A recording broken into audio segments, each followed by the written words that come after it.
Hello everyone, welcome to our channel Programming Steers, and today in this session we are going to create some examples of C programming language.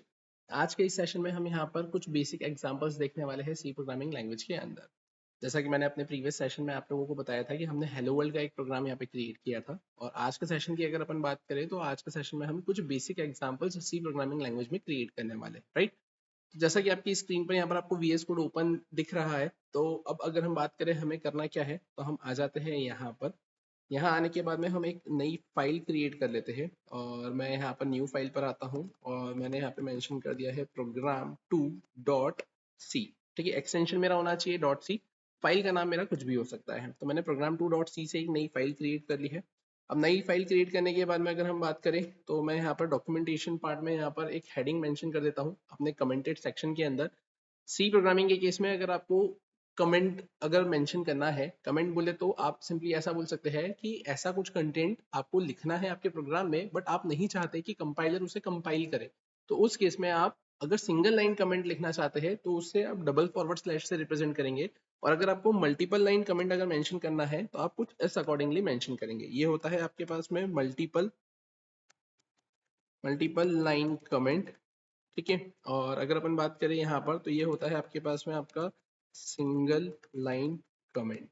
ठीक है, तो अगर हम बात करें हमें करना क्या है, तो हमें यहाँ पे सिंगल लाइन कमेंट का यूज करना है अपने प्रोग्राम के नेम को डिफाइन करने के लिए। So here I am going to write program, या मैंने सिंपली लिख लिया है बेसिक प्रोग्राम। ठीक है, बेसिक प्रोग्राम। अब यहाँ पर हम करेंगे क्या, तो सबसे पहले हमें यहाँ पे लिखना रहेगा क्या, तो सबसे पहले हमें लिखना रहेगा यहाँ पर हैश इंक्लूड, और हम इंक्लूड करेंगे हमारी हेडर फाइल को stdio.h। ठीक है, अब इसके बाद में फिर हम लिखेंगे यहाँ पर इंट में मैंने यहाँ पे मेंशन कर दिया है मेन। अब मेन के बाद में हम करेंगे क्या, यहाँ पर दो सिंपल सी बात है। मैं यहाँ पर अब आपको एक बेसिक एग्जांपल बता रहा हूँ, तो मैंने सिंपली आपको यहाँ पर अपने प्रीवियस सेशन में डेटा टाइप के बारे में भी बताया था।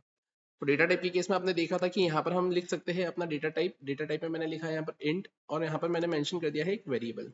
जैसा कि आपको पता है कि अगर आप कोई भी वेरिएबल को अगर यूज करते हैं, जैसे आपने देखा था कि C programming language is strictly typed, कि अगर आप कोई भी वेरिएबल का यूज करते हैं तो it's mandatory for you to define, है ना, the type of that specific variable. तो मैंने बोला कि मैं यहाँ पर एक वेरिएबल ए डिफाइन कर रहा हूँ जिसके अंदर मैं यहाँ पर इंटीजर वैल्यू रखना चाहता हूँ। तो मैंने अगर यहाँ पर इंटीजर वैल्यू रखी, मैं 100 रख सकता हूँ, 100 के अलावा जो भी वैल्यू रखना चाहूँ मैंने 5 रख दिया। तो अब यहाँ पर ए के अंदर अगर 5 आ रहा है तो ये मैंडेटरी है मेरे लिए कि मुझे ये बताना पड़ेगा कि ये जो ए है ये इंटीजर टाइप का है। तो अब अगर हम बात करें, मैंने एक वेरिएबल डिफाइन किया, अब उसके अलावा मैं यहाँ पर और क्या बोल सकता हूँ, तो मैंने यहाँ पर एक और वेरिएबल यहाँ पर डिफाइन कर दिया। मतलब अब यहाँ पर ये क्या बोलेंगे आप, कि अगर आप सिर्फ ऐसा लिखते, लाइक अगर आप सिर्फ ऐसा लिखते कि इंट ए कॉमा बी, तो ये कहलाता है आपका डिक्लेरेशन। ठीक है, और फिर अगर आपने यहाँ पर ऑलरेडी इंट ए और बी ऐसा डिफाइन कर दिया, ये डिक्लेरेशन है, और फिर अगर आप लिखते हैं A equals to 5 B equals to 2, तो ये कहलाता इनिशियलाइजेशन। बट मैंने यहाँ पे क्या किया है, तो मैंने यहाँ पर बोला है कि मैं ये दोनों लाइन को एक ही लाइन में वो कर देता हूँ, मर्ज कर देता हूँ, और मैंने यहाँ पे क्या कर दिया है, डिक्लेरेशन प्लस इनिशियलाइजेशन, है ना। तो उस केस में आप यहाँ पे क्या लिखेंगे, तो आप लिखेंगे a इक्वल्स टू 5, और आपने यहाँ पे लिख दिया है b इक्वल्स टू 2।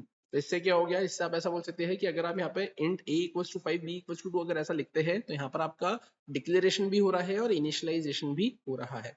तो आपने ऐसा मेंशन कर दिया। फिर इसी के साथ में अगर हम बात करें तो हमने यहाँ पे इंट c मेंशन कर दिया, ये सिर्फ मेरा क्या है यहाँ पर, तो ये सिर्फ मेरा डिक्लेरेशन है, राइट। अब अगर हम बात करें हमें करना क्या है, तो मैं यहाँ पर आता हूँ, मैंने सिंपली मेंशन किया है c इक्वल्स टू, और मैंने बोला है कि अब मुझे यहाँ पे बेसिक एग्जांपल ही फ्रेम करना है, तो मैं एक काम करता हूँ, मैं यहाँ पर आता हूँ, मैंने लिखा है प्रिंट एफ। प्रिंट एफ के बाद मैंने यहाँ पे मेंशन कर दिया है क्या, वैल्यू ऑफ ए, है ना। अब वैल्यू ऑफ ए मैंने लिखा।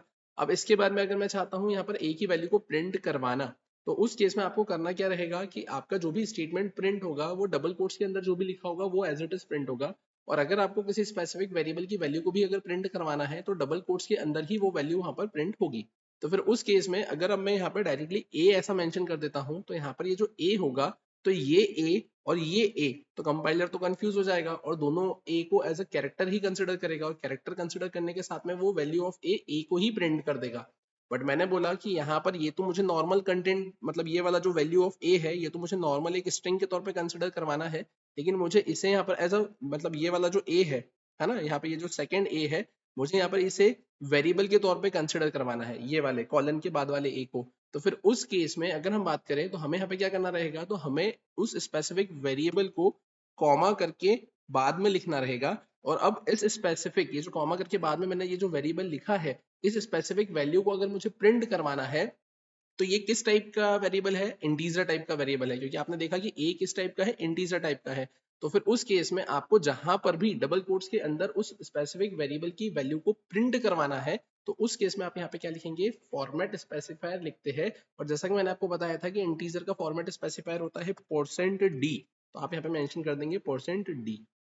वहीं अगर हम बात करें इसके अलावा, तो मैंने बोला यहाँ पर इसे कॉपी किया, कॉपी करने के बाद में मैंने इसे पेस्ट किया, and here I am going to write value of b, है ना। और वैल्यू ऑफ बी में मैंने यहाँ पे क्या कर दिया है, तो मैंने बी की वैल्यू को प्रिंट करवा दिया। और फाइनली अब मैं क्या करना चाहता हूँ, जो मैंने सी को डिक्लेयर किया था, तो किस लिए किया था, इसलिए किया था ताकि मैं लिख सकूँ C equals to A plus B. और उसके बाद में फिर अपन यहाँ पर क्या कर सके, तो अपन यहाँ पर ऐसा मेंशन कर सके क्या, कि दोनों का सम जो आया है उसे मैं प्रिंट करवाना चाहता हूँ, तो मैंने यहाँ पे लिख दिया है सम। ठीक है, तो अब यहाँ पर क्या हो जाएगा, सी के अंदर ए प्लस बी होकर यहाँ पे सी के अंदर चले जाएगा, क्योंकि आपको पता है यहाँ पे प्रोग्रामिंग में ऐसा होता है कि राइट हैंड साइड की वैल्यू लेफ्ट हैंड साइड में असाइन होती है। तो उस केस में ए प्लस बी होकर सी में जाएगा, और यहाँ पर आप सम के अंदर यहाँ पे सी की वैल्यू को क्या करवा दोगे, प्रिंट करवा दोगे। तो अब अगर हम बात करिए, मैंने ऐसा लिख लिया है। अब ऐसा लिखने के बाद में मैंने इसे सेव किया, सेव करने के बाद में मुझे इसे रन करना है, तो मैं यहाँ पर टर्मिनल ओपन कर लेता हूँ। टर्मिनल ओपन करने के लिए हम यहाँ पर आएंगे, यहाँ आने के बाद में ये टर्मिनल का ऑप्शन है, न्यू टर्मिनल। यहाँ आने के बाद में अपन अब करेंगे क्या, तो अपन आते हैं वापस से यहाँ पे। अब आप देखिए, मैं एक बार फिर से टर्मिनल ओपन करता हूँ।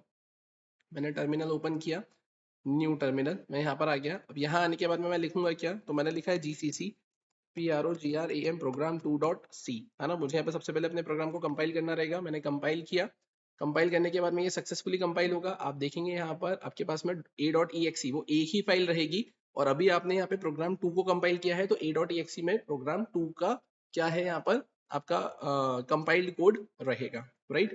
तो अपन आते हैं अब यहाँ पे, तो जैसा कि आपकी स्क्रीन पर आपको दिख रहा है, मैं यहाँ पर आता हूँ, और यहाँ आने के बाद में मैंने लिखा है ./a.exe, मुझे इसे रन करना है। मैंने एंटर किया, तो आप देखेंगे वैल्यू ऑफ ए मुझे कितना मिला है यहाँ पर 5, फिर वैल्यू ऑफ बी मुझे मिला है कितना यहाँ पे 2, और फिर मुझे क्या मिल गया है यहाँ पर सम। लेकिन ये तो सब एक ही लाइन में मुझे मिल गया है, मैं चाहता हूँ कि अलग अलग लाइन में आए ताकि प्रॉपरली रीडेबल फॉर्म में हो। तो फिर उस केस में, जैसा कि मैंने आपको बताया था एस्केप सीक्वेंस कैरेक्टर का कंसेप्ट, तो आप क्या करेंगे, यहाँ पर अगर नेक्स्ट लाइन में लेकर आना है, न्यू लाइन में लेकर आना है, तो आप यहाँ लगा देंगे /n, यहाँ पे लगा देंगे /n, राइट। और यहाँ पर अगर आप नहीं भी लगाते हैं तो भी कोई दिक्कत नहीं, बट आप लगा दो, है ना, /n। अगर मैं नहीं लगाता हूँ तो देखो कैसा क्या दिखेगा। मैं यहाँ पर आता हूँ, मैंने यहाँ पर इसे क्या करा है, मैंने चेंजेस करे हैं, तो मुझे फिर से कंपाइल करने की रिक्वायरमेंट लगेगी। और उसके बाद में मैं यहाँ पे क्या करूंगा, इसे एग्जीक्यूट करूंगा, तो आप देखेंगे ये ऐसा देखने को मिल रहा है, जिसमें आपको आउटपुट में क्या मिल गया है, value of a 5, value of b 2, और उसके बाद में क्या मिल गया है आपको, सम में 7 यहाँ पर देखने को मिल रहा है। ठीक है, तो ये एक छोटा सा और एक बेसिक सा एग्जांपल हमने यहाँ पर डिस्कस किया है। और इस छोटे से और इस बेसिक से एग्जांपल के अंदर हमने यहाँ पर बेसिकली करा क्या है, तो हमने यहाँ पे खुद से ही वैल्यू को क्या कर दिया है, सेट कर दिया है। और वैल्यू को सेट करने के बाद में हमने यहाँ पर सिंपली उन दोनों वैल्यूज को प्रिंट करवाया है, सम करवाया है, और सम करवाने के बाद में उसे डिस्प्ले करवाया है।